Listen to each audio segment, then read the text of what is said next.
Eriona Bajrakurtaj, one of the most impressive women in the accounting industry. Interviewing Eriona made me super emotional. It was a story filled with twists and turns. Eriona came to the UK as a refugee when she was just 6 years old and ended up going to Oxford University. Eriona's journey into the accounting industry was such an interesting one, and we'll get into this a little bit later, but I can't wait for you to hear how when she moved the company to cloud, she had a mass walkout mid-pregnancy. Honestly, it's just the most incredible story of how someone has endured so much hardship but has come out right on top and is smashing it every single day. Welcome to Firm Up, where you'll get the mindset and all the practical tips on how to build an exceptional firm. Enjoy. Eriona, welcome. Thank you so much for having me. When I spoke to you before, I know you've done incredibly well. I know because I see what you do. I've spoke to you many times, but you really struggled to talk about how well you'd done. Yeah. What do I need to know about your upbringing that might have meant you struggled to speak about your success? Yeah, I mean, when you get into these things, you realise everyone has a story, right? And you don't necessarily see what happened behind the scenes. So my family came to the UK when I was 6 years old. I was actually a refugee. And I came not knowing the language, not knowing anything. So I'm from Albania, and in Albania, everyone starts school at 7 years old. I was 6, I hadn't even started school yet, right? So I came to the UK where I think I had to start in year 2 or around that age, around that year group. And all the kids were able to read, write, they knew their numbers, they knew a hell of a lot more than I did. So I came in not knowing absolutely anything, and I was that child that, had the teacher that would play with them at break times and lunch times and be there to support me every step of the way, because obviously I couldn't speak to anyone, right? And no one understood me, and especially at that age, kids are not going to want to try and communicate with me. And even if they did, I probably would have been like, I'm not sure I really want to, communicate at that age. So it took me, I'd say probably a year or so to really catch up, learning the language first, and then play catch up with everything else that I should have been learning. Primary school for me was literally that. It was just always catching up, and I never felt like I was good enough.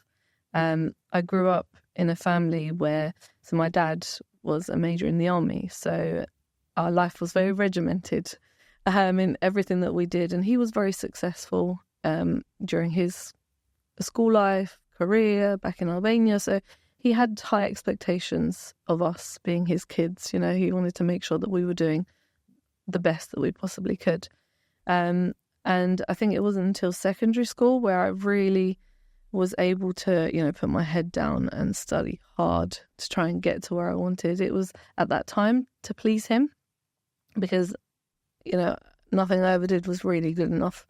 I always use the example of 1 year I had a French exam and I got 97% in that exam, and I came home thinking, yes, he's finally going to say, well done, be proud of me. Came home all confident, here you go, check out what that says. And he saw it and he was like, yeah, what? I was like, do you see what it says? It says 97%. He was like, was it not out of 100? What happened to the other 3? So that was for me oh my gosh, I still wasn't able to achieve. The following year, I got 100%. And I was like, right, this is it. In a different exam, I came home and I was like, right, there's nothing you can say now. Look, I got 100%. And he said, well, it was out of 100. What do you want me to say? You haven't done anything exceptional. So I've been used to that kind of, I don't know whether you'd call it motivation. I think now, looking back at it, I am grateful in a sense, because that kind of mindset has kept me going. Was it easy? No, it wasn't, because I always felt like, what am I doing? I need to do better. If I wasn't getting 100%, that means I wasn't reaching my full potential. So that kind of upbringing, I think, probably makes it more difficult for me to talk about, whether I have been successful or not. A lot of people say, oh, you've been so successful. I'm grateful for them for saying that, but I always feel like I could be doing more. So I'm healthy. I'm absolutely fine. I'm lucky in the position that I am. So why shouldn't I be doing more? And I think that does stem from my upbringing, but that's something that carries me through everything I do, really. Yeah. Talk to me. So that at what point was it accounting? At what point did you get into the career? Yeah, so my dad actually started the firm when I was 13. And obviously at that point he couldn't really afford to take on members of staff. So my mum joined, and I was there as the part-time bookkeeper every Saturday, Sunday, school holiday. Anytime that I wasn't at school, I was at the office with my dad. He worked 7 days a week for 14 years or so. So we all went as a family, but because I was the oldest child, I was 13, it was about time that I should have, been doing something and learning what it means to earn a living. So I started, doing everything from scratch with the way that he taught me as well. Probably not how someone else would be trained, but it was literally a case of, here you go, figure it out. And I'd say, what am I supposed to figure out at 13, right? You don't know what you're doing. He was like, what would you do if I wasn't here? Figure it out. And I said, well, I'd probably be at home watching Tracy Beaker or something on TV. As normal. As a normal 13-year-old. And then I'd use the excuse of, how important education is. I need to be at home to do my homework and all that. So I didn't say you shouldn't do your homework. You do your homework and come to work. So it was getting used to that from the age of 13, studying, working. I actually really wanted to be a lawyer as a child.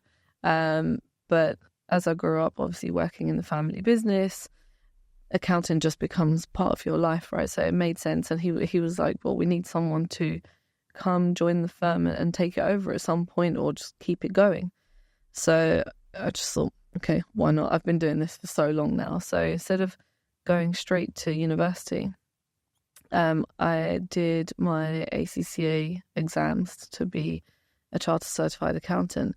Now, a lot of people do go to uni first for a reason. My dad was like, why would you waste 3 years of your life when you could do 3 exams in 3 months, which equates to the exemptions that we had if you'd have gone to uni at that time? And I just thought, okay, why not? Let's give it a go. Obviously, when I actually got to it, I didn't realise how difficult it would be. And the reason that people actually do go to university first, to have that kind of buffer in between. But nevertheless, I did the first 3 exams in the 3 months whilst working. And it was a challenging time, I have to say, because I was still training at the firm. The firm was growing, so we grew organically quite quickly. At the time, I also had, unfortunately, an arranged marriage. So I got married at 19 and I had my daughter at 21, all whilst, working, studying. So I'm used to, from the age of 13, always having something going on non-stop. I can't have like a normal person's life where it's just one thing at a time. And then I luckily managed to get out of my arranged marriage at 23. And I finished at that point. When I got out, I felt like I'd broken out of prison, metaphorically. And I decided to give life a real go. I felt like I don't want to waste a single second. So whilst I was finishing my chartership exams, I also did a master's in accounting and finance. My daughter was 18 months at this point.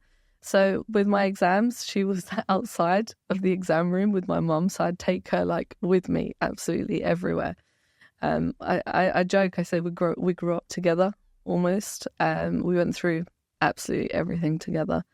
But she was the reason that kind of kept me going, and that I'm here today doing what I'm doing, to be honest. I think if I hadn't have had her, my life would be very, very different.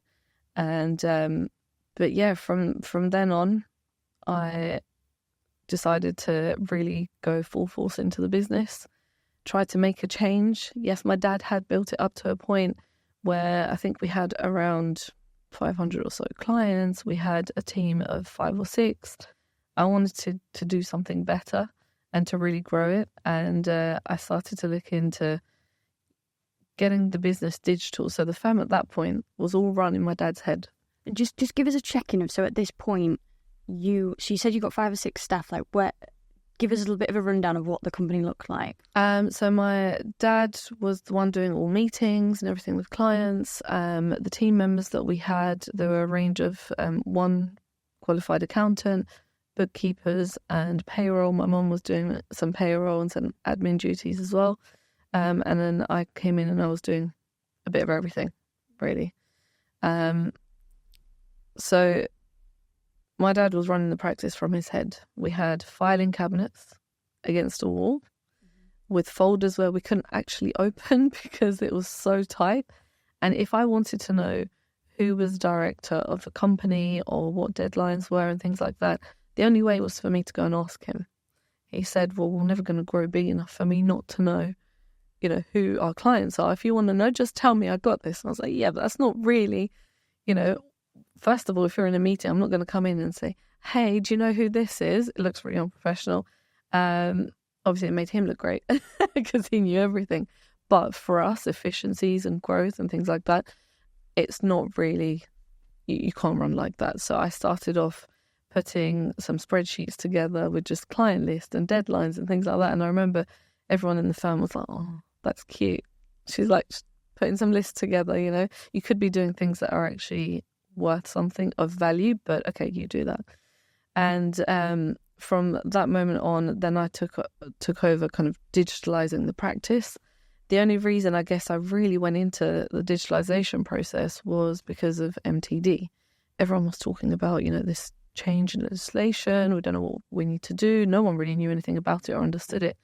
So I went to an accounting conference thinking, what am I going to get from an accounting conference, right? How interesting is this going to be? What is it going to teach me?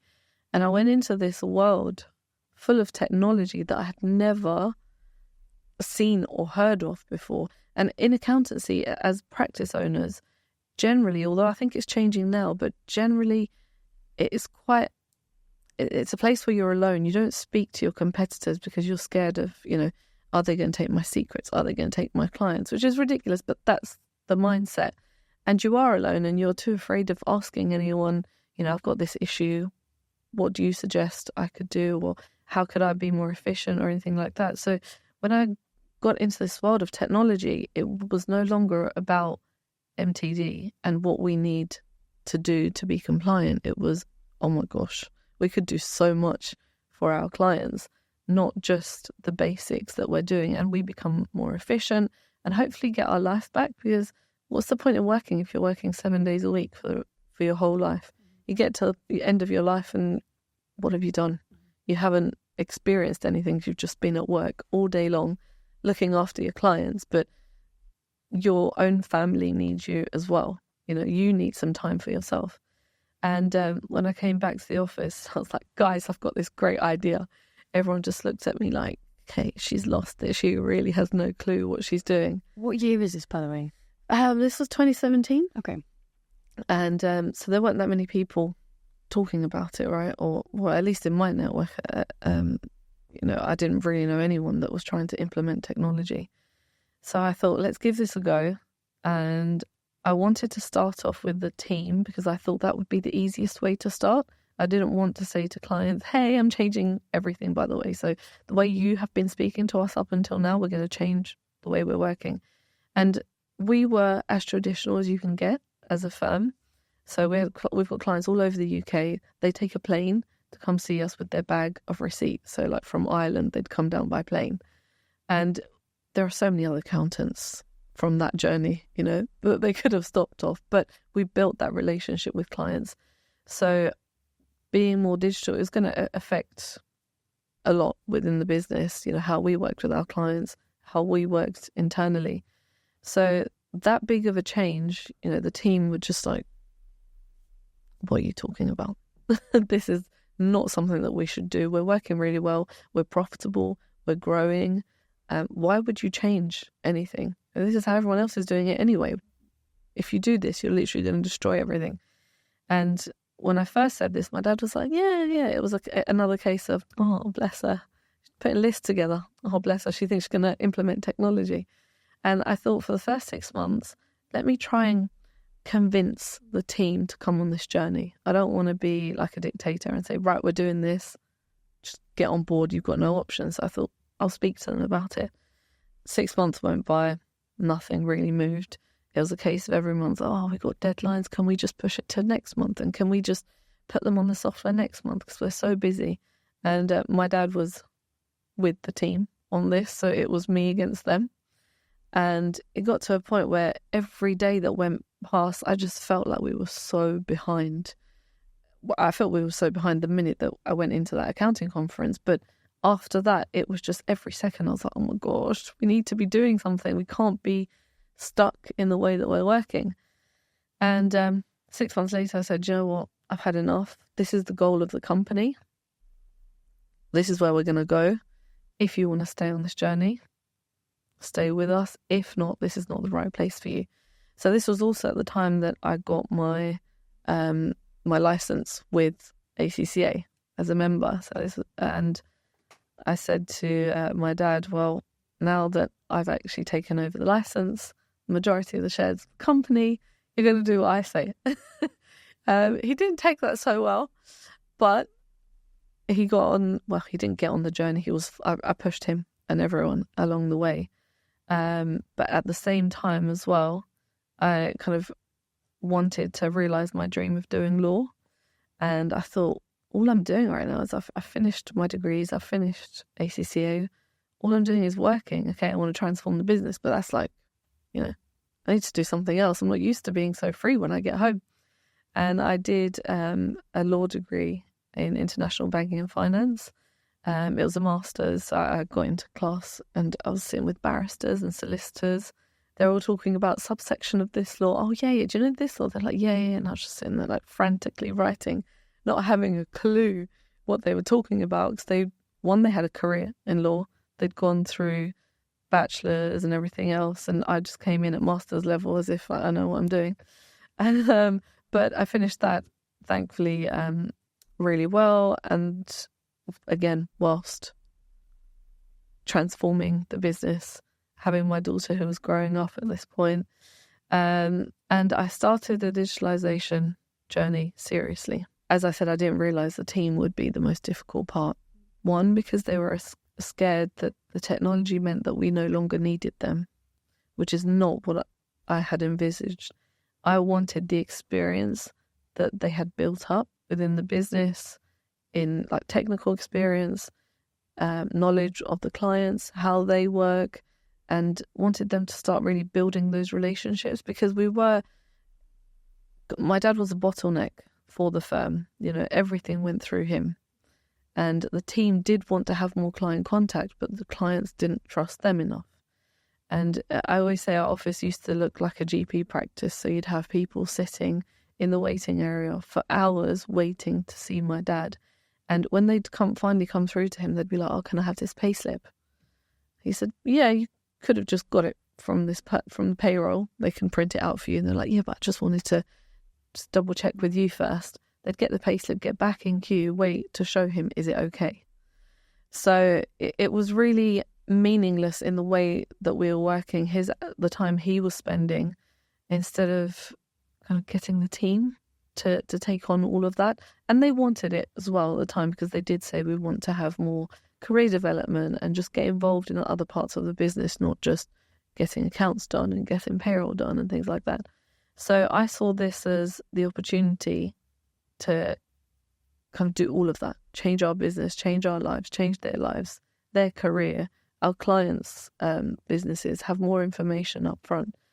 But when I did, I think just the idea of technology really made them think that, okay, we're not needed here anymore. That now that we're going to implement this and the technology is going to do all of the data entry part, what are we needed for? They didn't realize that the most important part is not the data entry, it's what does it mean? What do the accounts, once they've been put together, actually mean? First of all, we still need them for the last stages, but that needs to be translated and communicated to the client to find out what we could do for our clients and their businesses and grow with them. So by the end of my digitalization journey, I ended up with 4 of the team members that we started with. From how many? From around 20 at this point. So people started dropping, not really understanding what we were doing. And it was a difficult thing, right? Because we're trying to keep up with the deadlines, but also transform the business. We had 2 sets of processes that we were following. So it was a lot of work whilst we were doing this. But I think it just seemed like a mess whilst it was getting done. And they got really worried. Again, speaking to their peers in industry, never heard of what we were doing. And, complaints probably from clients during that process because we were trying to do a lot at the same time. So they just thought, okay, this ship is sinking. It was going so well and it worked perfectly well. And now it just looks like one big mess, but it needed to go through that to get, onto the other side.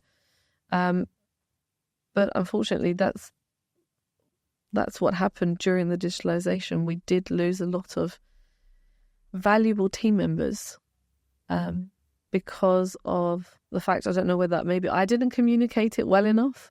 I don't know if I was to go back and change something, the only thing that I think I could change is get them on board with scrutinizing technology that we were going to implement beforehand. I did that myself. One, because the team didn't have as much knowledge. They didn't understand what I was doing and the vision. And I made mistakes along the way, right? Because I didn't really have anyone in my network to help me out. And during that time, I didn't know anyone who was doing it. So it was, let's try this software. If it works, then we'll move on to whatever it is that we need next. Now I know what I should have started with and, how I should have followed that through. But it was a trial and error to try and get onto the other side.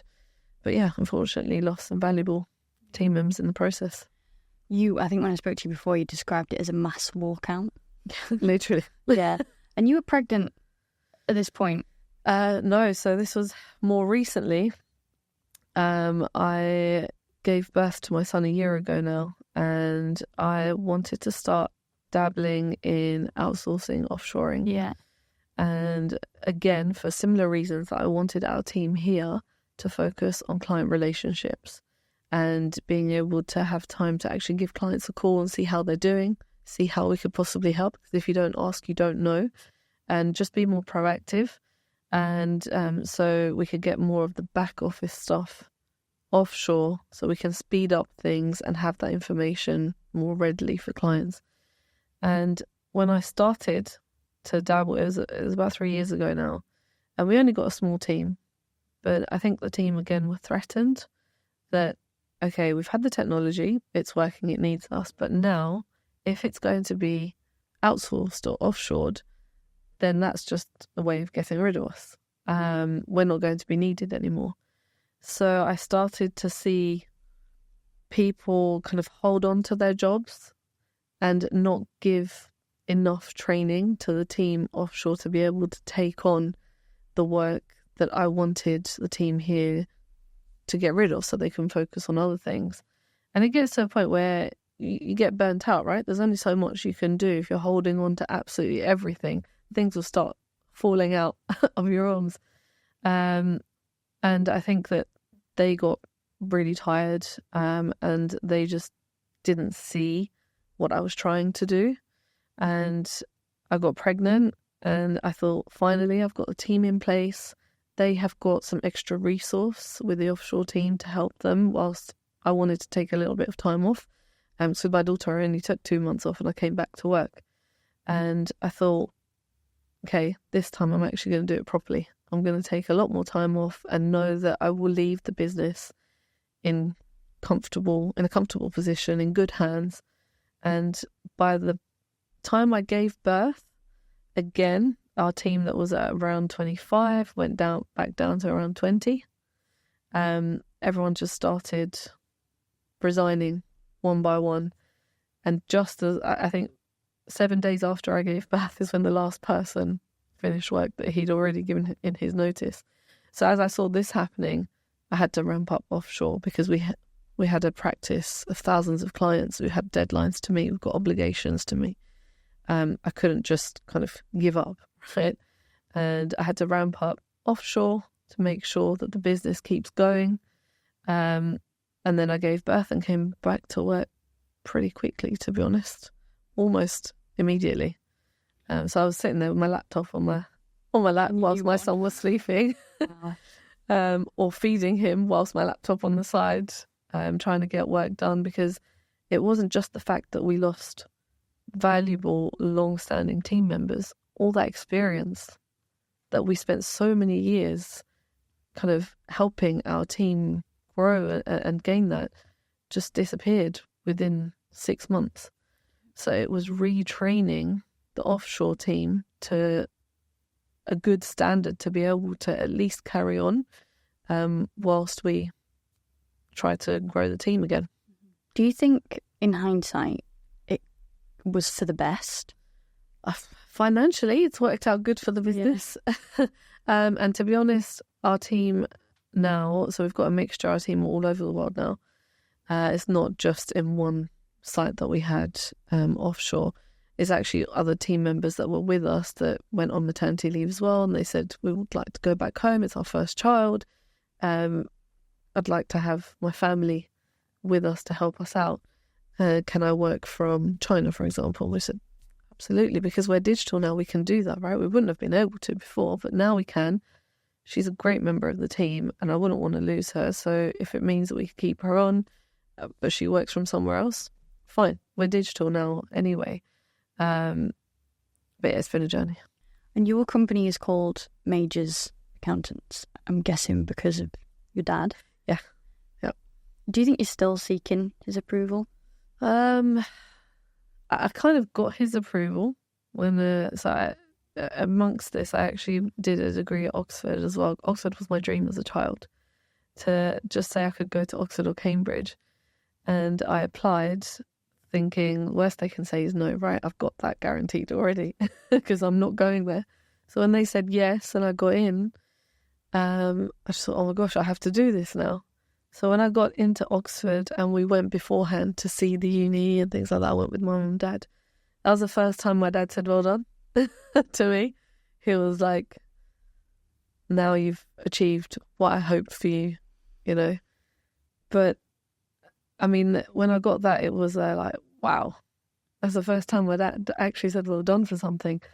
So I think I've got his approval, and I know that he's proud of where I am now. But that the way that he brought me up is ingrained in me now. That's something that I can't get rid of. And I've always been in competition with myself. A lot of people might see somebody else and say, oh, they're so successful, I want to be like that. I'm with myself. I'm like, okay, you've achieved this, but you can do more. You can do better. You know, why not? If other people are able to do it, as I said, you're healthy, of course. You know, you can always do better. I don't know whether that's healthy now. So even if he's not doing it anymore, I'm doing it to myself, which obviously has its good and bad because it keeps me going. It keeps me thinking, you know, wanting to move and be better.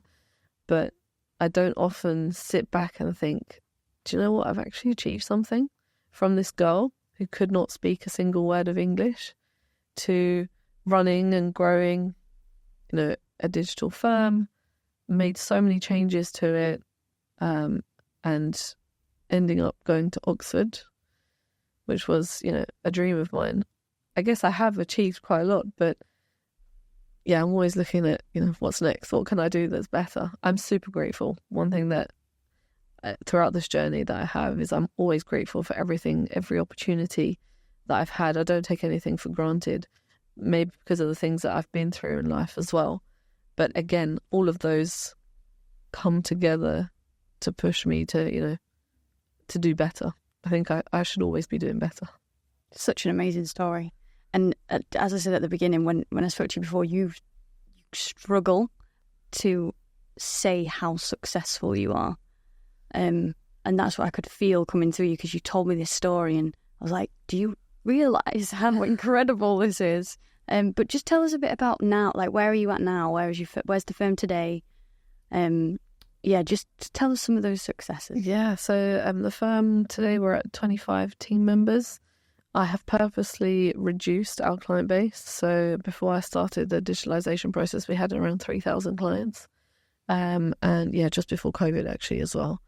And I just thought, this is not life. So I wanted to, as I said, work how I want to.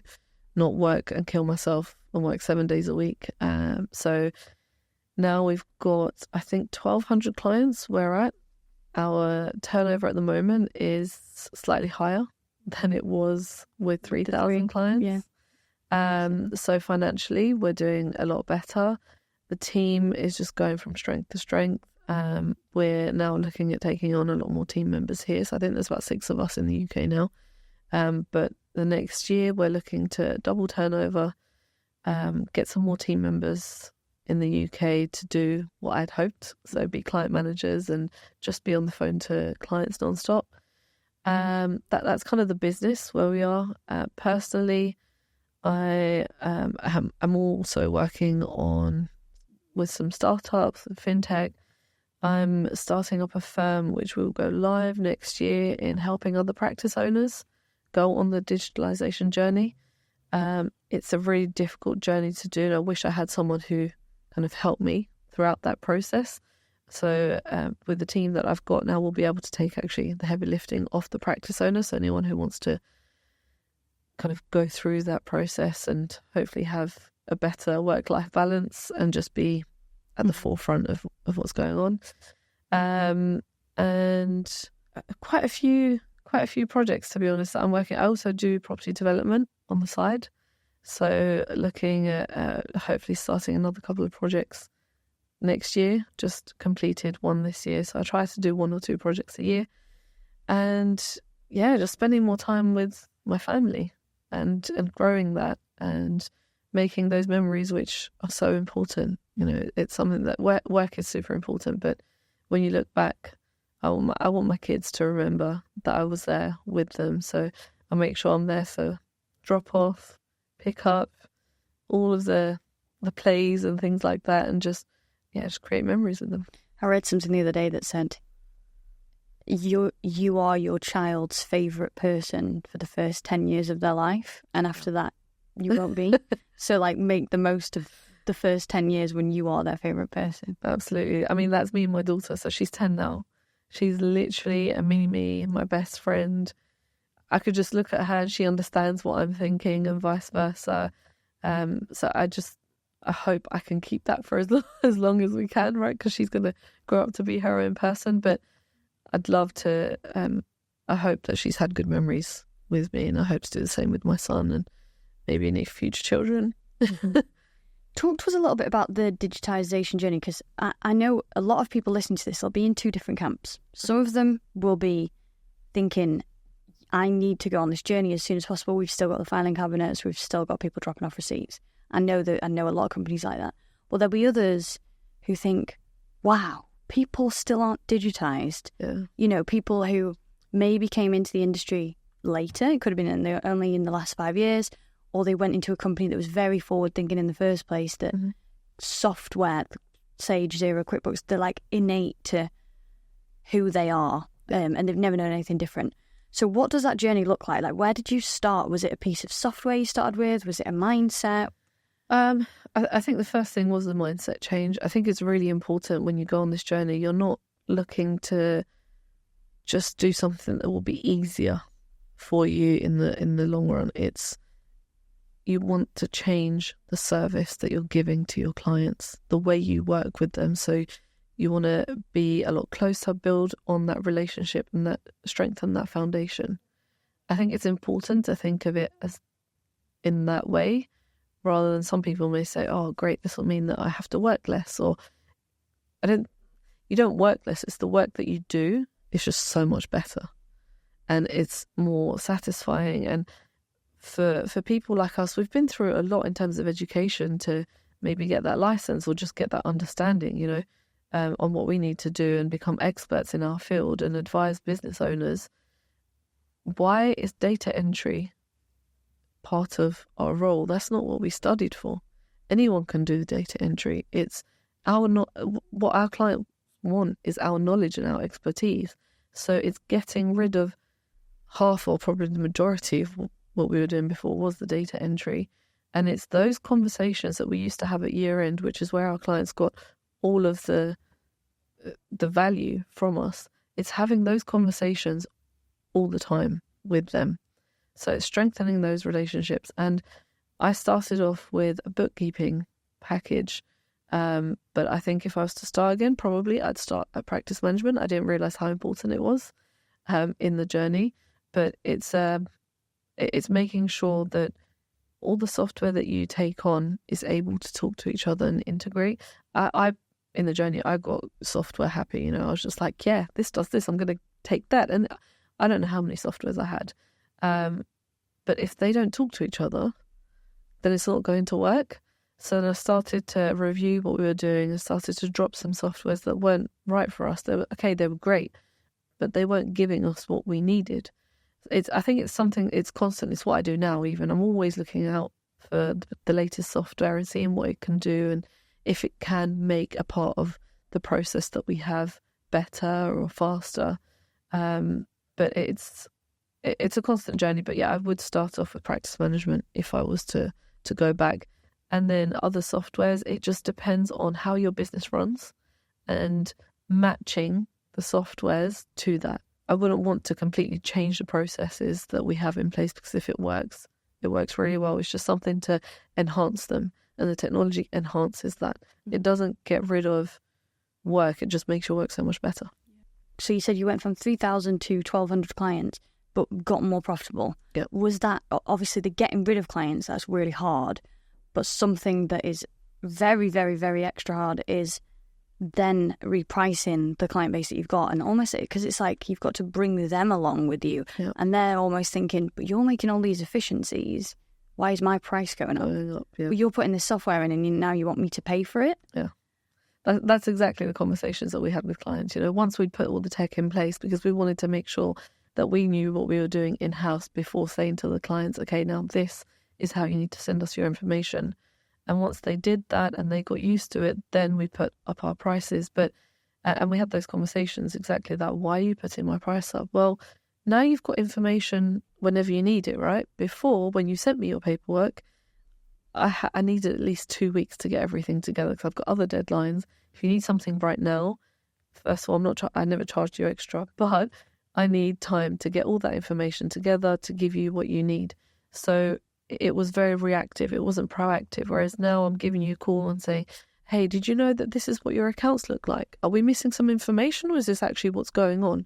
And highlighting to them, you know, what it is that's going on and seeing, does this mean you need finance? Does this mean your pricing needs to change?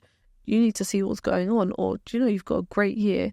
What are you doing with the extra cash in your bank account? Are you just leaving it there or could you do something else with it?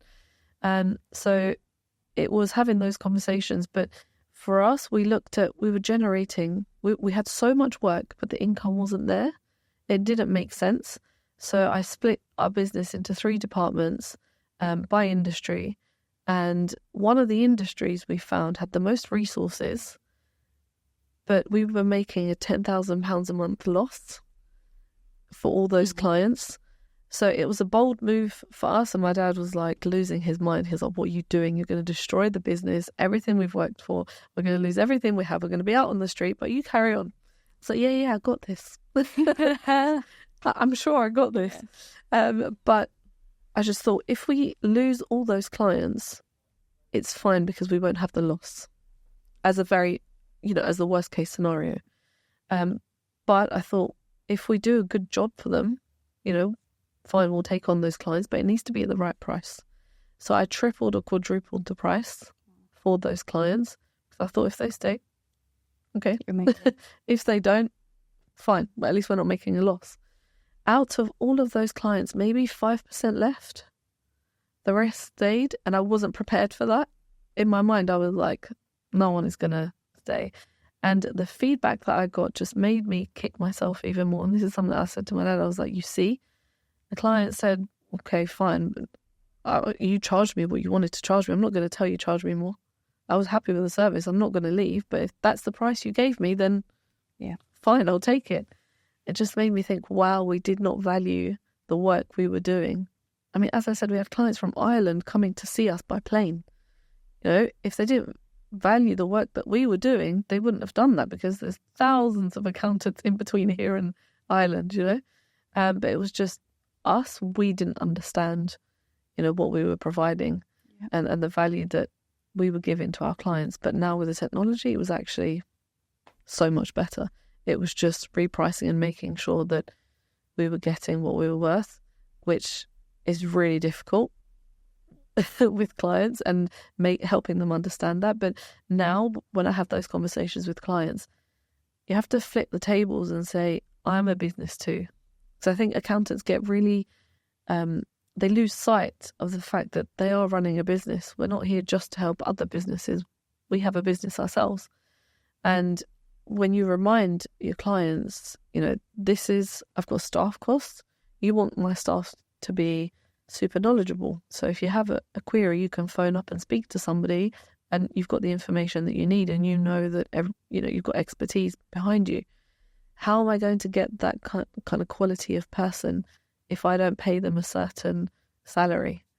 That means that I need to cover other costs.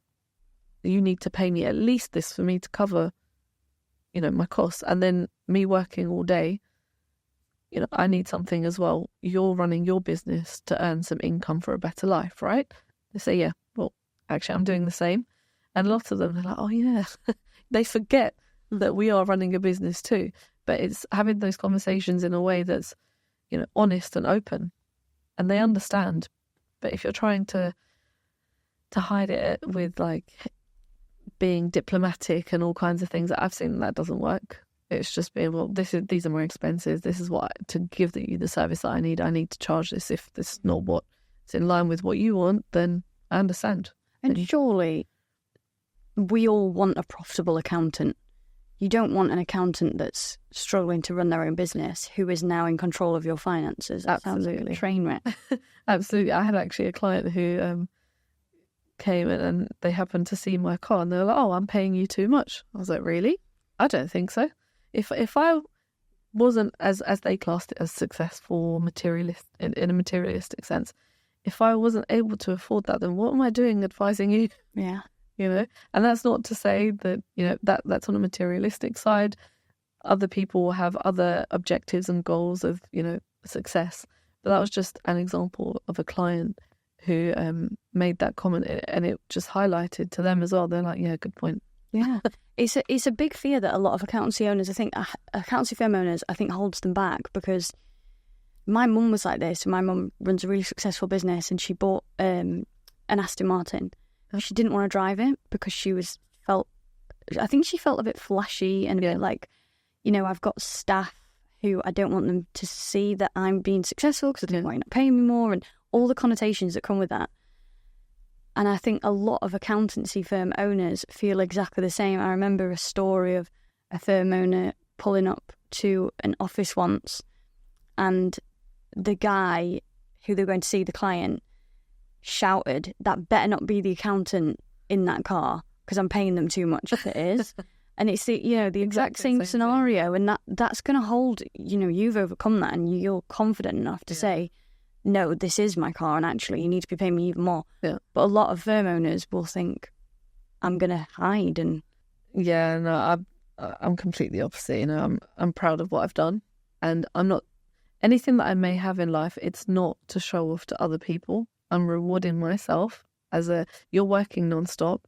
Well done. Here you go. You can have this. If I want to have a nice car so I can get from A to B in a more comfortable, I don't have that much time to maybe travel the world non-stop or anything like that at the moment. But this is my version of what I can do right now. In the future, the goal is to do more traveling and things like that. But I'm just saying well done to myself. And I don't think no one else is going to do it when you're a firm owner. Who's going to say well done to you if you don't say it to yourself?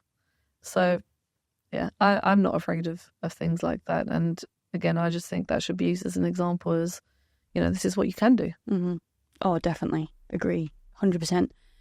So when you choosing to get rid of clients, did you choose just based on that industry? Was that like we're getting rid of this third of the business, or was there other factors that made you decide these are the ones we're going to be really strict with? Well, that industry, the reason we went for it is, one, the loss, two, there was a lot of work involved. It wasn't as efficient as I wanted it to be because the clients weren't quite on board with all the technology. So I thought, okay, this makes sense. But throughout that process, even now, to be honest, we look at our industries and see where are we giving the most value, and is it worth keeping these clients or not, is something that I go through on a daily basis. That's just where we started, because that was, I guess, the natural place to start. If you're making a loss, you shouldn't have those clients, right? Mm-hmm. Either change their mindset or, get rid of them. But we were able to, because they stayed, we were able to change their mindset, and now it's actually one of our most efficient departments, because we were like, okay, we need to really work a lot harder, seeing as we are charging them way more. We need to make their life easier and show them why we're charging more. And because they were paying more, they were more inclined to listen to what we had to say and see what we could do to make things better and more efficient. But there is another industry that we have that I'm getting rid of, because I just don't see how we can provide a benefit to them or add the value that I would like to. So that's one industry that we went from, I think we had 400 clients in that industry. Now we've got about 40. Can you tell us what industry? It's a car wash industry. Oh, okay. There's actually a lot of them around the UK, but it's just, I don't see how I can add enough value, because as an industry, they are more inclined to the compliance only. Just give me my tax figure. I don't want to know anything else. I don't want to grow. Because they may have just one site, for example, and that's it. So it's, for us, it's just making sure that those clients that we have, as I said, we add value to them and we're able to work with them on a daily basis. If somebody says, don't contact me, why are you calling me so much? Why are you telling me this information? Because we've had this as well. When we started to give loads of information out, they were like, why are you telling me? Why are you contacting me nonstop? So we realised maybe that's not the right person or client for us, because they're not valuing what we give them. So with this service, the clients flying over from Ireland and you providing an incredible service, what was it like? What are the things that made your service so special? So because we're a family-run practice, right? So we try to treat our team, but our clients also like family. And we were never the corporate style firm. I remember speaking to a friend who said, I've got to see my accountant, and they made sure they were all suited and booted and had information ready, and how they would speak to their accountant was very different to how our clients spoke to us. So they would come in and we said, just tell us everything and anything. We became a one-stop shop for anything, whether it was something that we were providing a service for or not. Like I had a client who said, can you please help me? I'm getting divorced. What do I do? That's not my area of expertise, but I have someone in my network who can help them out. So we became reliable for them for whatever it is that they wanted. They came to us because we built that relationship up. And we always said to them, if you don't tell us exactly what's going on in your business, in your life, we're not going to be able to advise you fully or to the fullest extent to give you changes for the better in your business, in your life. So honestly, they came and spoke to us about absolutely everything. And that's how we kind of grew. They would tell their friends and so on. I think, and that's something that we still try to do today, and the technology has helped free up some time to do more of that. Because as we grew, we became super busy. It was trying to have those conversations with everybody. It did end up being maybe once or twice a year only. But now it's a quick phone call. I need this, I need that. Yeah, we can either direct you where you need to go, or actually we can do that for you. It's just, again, helps to strengthen that relationship and move forward together and grow together. Nice. So just, I guess, something important that comes in there is just deeply knowing their goals. Deeply, like with a divorce, it sounds like something an accountant shouldn't even touch with a barge pole. But in reality, that's going to impact your finances hugely. What do people do?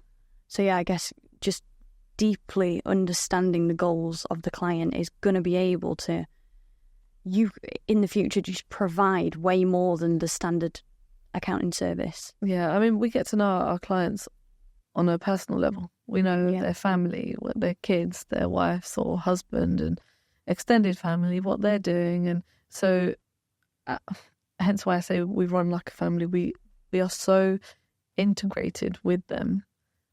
That's why we are able to have that better understanding of what's going on, and give them that advice.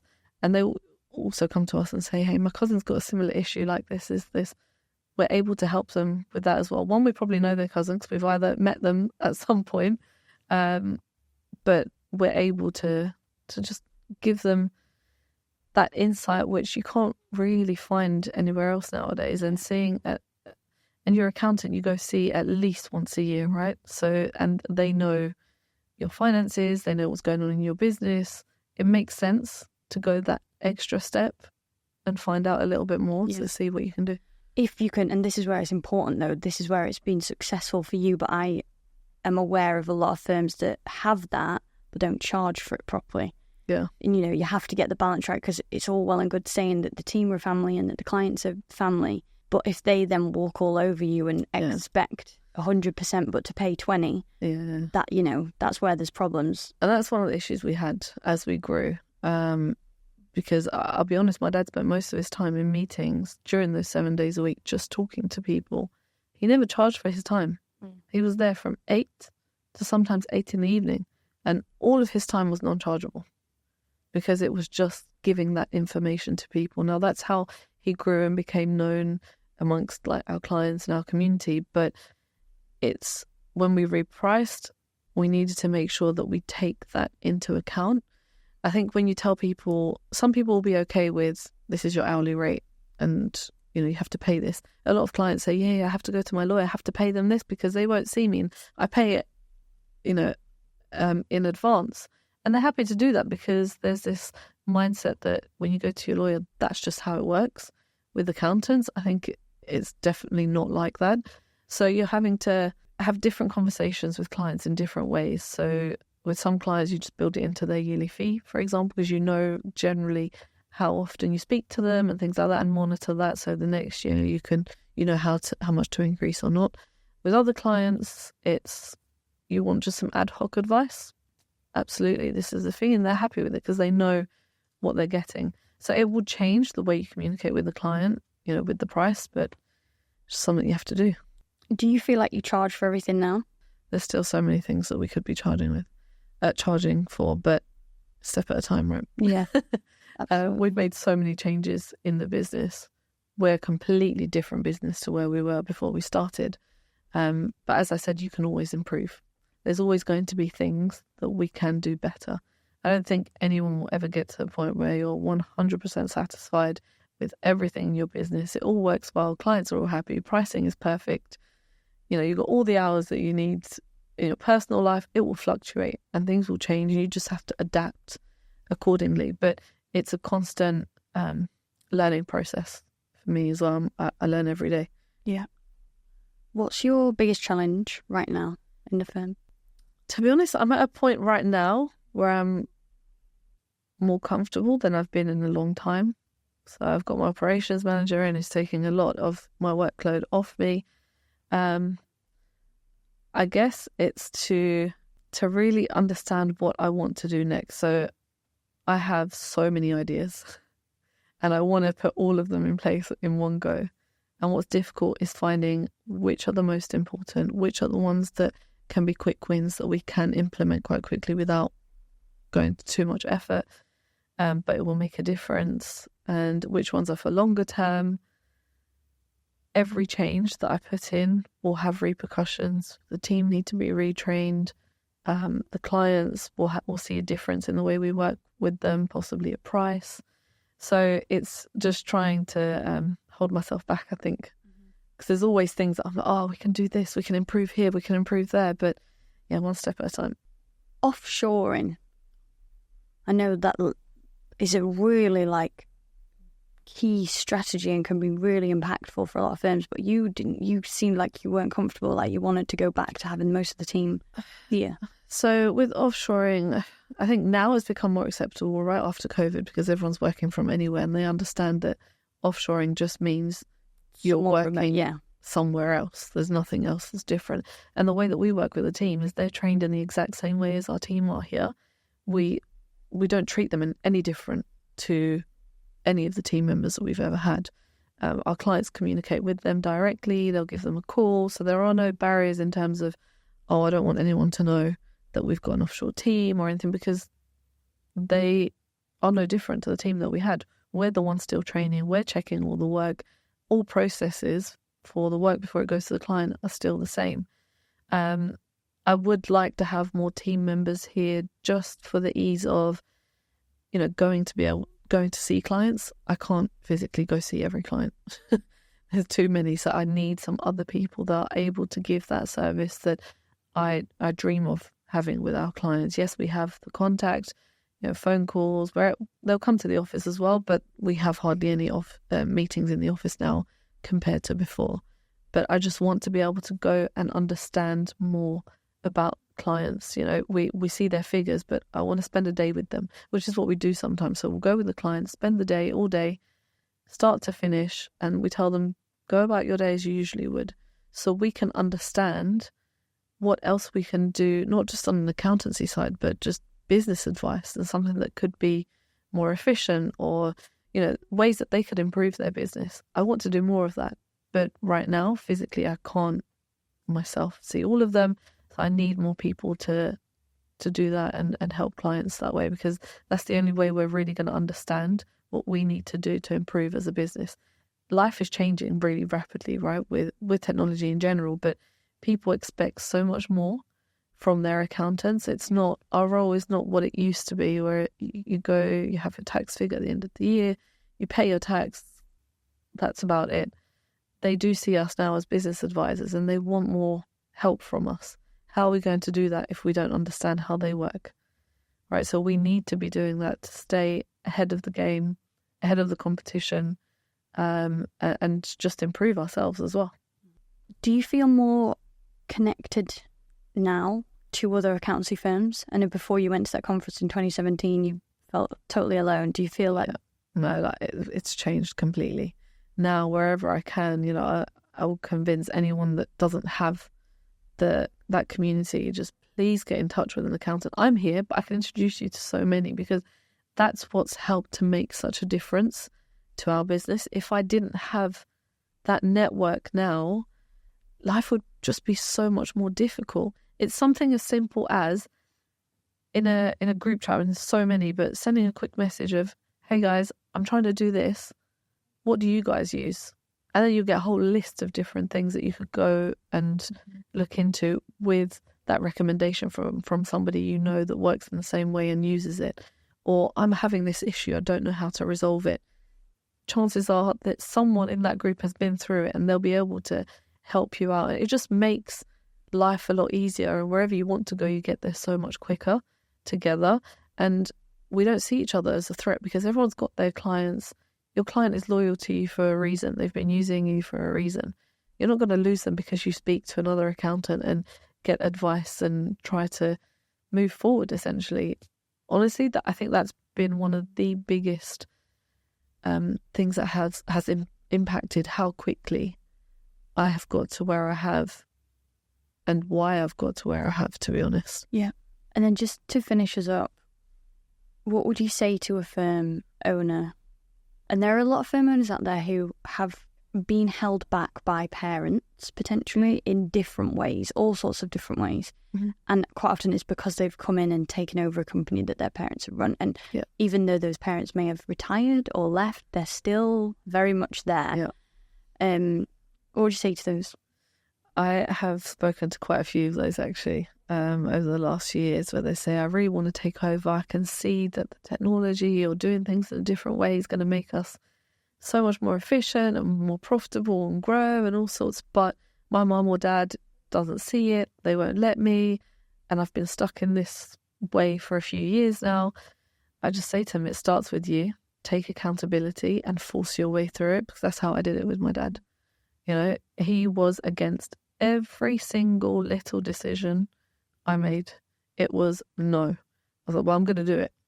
And I say to him that, well, you brought me up to be strong-willed, so this is your fault. You're just getting it back at you. But the only way you can get them to understand is to push through and show them. It wasn't until 3 years into my journey that my dad said, Joe, let me sit down and see what you're doing. I was just reviewing a set of accounts. I had all these different softwares up, and he saw what I was doing. And by the end of it, he just looked at me, shook my hand and said, I'm done. I was like, what do you mean I'm done? He said, I give up. You do whatever you need to do. I don't understand anything that you just did right now, but I can see the end result. And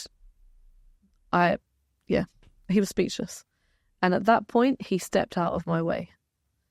But it was a struggle, those 3 years of doing everything and pushing through. But you need to get to that point, because if you don't show them or demonstrate why it's better, telling them nonstop is not going to do anything, because they know what works. They could have built up a profitable practice. Works really well.